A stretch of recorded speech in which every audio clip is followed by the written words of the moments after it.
कोविड-19 के प्रकोप के बाद पूरे विश्व में जैविक कृषि उत्पादों की मांग बढ़ गई है। भारतीय उपभोक्ता भी इस मामले में पीछे नहीं है। बाजार के इस रुख को देखते हुए भारतीय किसानों का उत्साह बढ़ चुका है। इस बात की गवाही आंकड़े भी दे रहे हैं। भारत जैविक किसानों की कुल संख्या के मामले में नंबर 1 है। हालांकि जैविक खेती के कुल रकबे की दृष्टि से भारत 9वें स्थान पर है। भारत जैविक खेती के बढ़ने के साथ ही साथ सिक्किम पूरी तरह से जैविक बनने वाला दुनिया का पहला राज्य बन चुका है।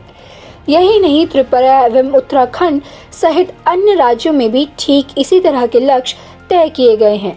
पूर्वोत्तर भारत पारंपरिक रूप से जैविक कर रहा है और यहाँ रसायनों की खपत देश के बाकी हिस्सों की तुलना में काफी कम है।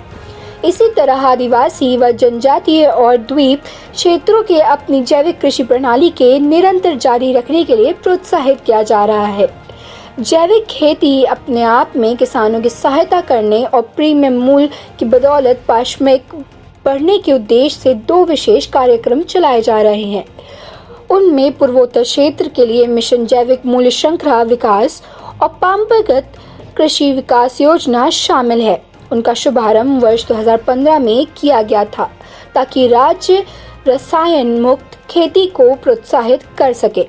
इसके साथ ही साथ कृषि निर्यात नीति 2018 के तहत विशेष जोर देकर भारत वैश्विक जैविक बाजारों में एक प्रमुख देश के रूप में उभर कर सामने आ सकता है।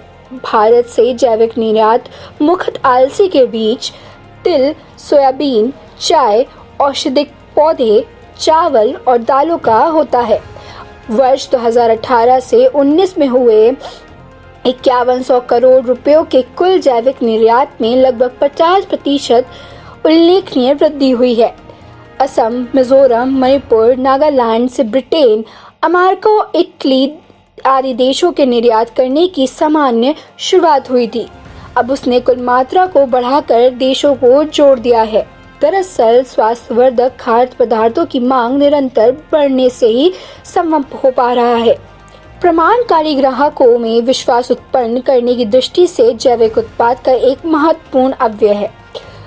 PKY और PMOCI दोनों ही सहपूर्ण गारंटी प्रणाली और जैविक उत्पाद के लिए राष्ट्रीय कार्यक्रम के तहत प्रमाणीकरण को बढ़ावा दे रहे हैं। इस मामले में घरेलू एवं निर्यात बाजारों को लक्षित किया गया है। खाद्य सुरक्षा और मानक नियम 2017 दरअसल NPOP और PGAS के मानकों पर आधारित है। प्रत्यक्ष उपभोक्ता को उत्पाद की जैविक प्रमाणिकता की पुष्टि करने के लिए संबंधित उत्पाद पर FFICF, जैविक भारत, PGS, ऑर्गेनिक इंडिया के लोगों को अवश्य ढूंढना चाहिए।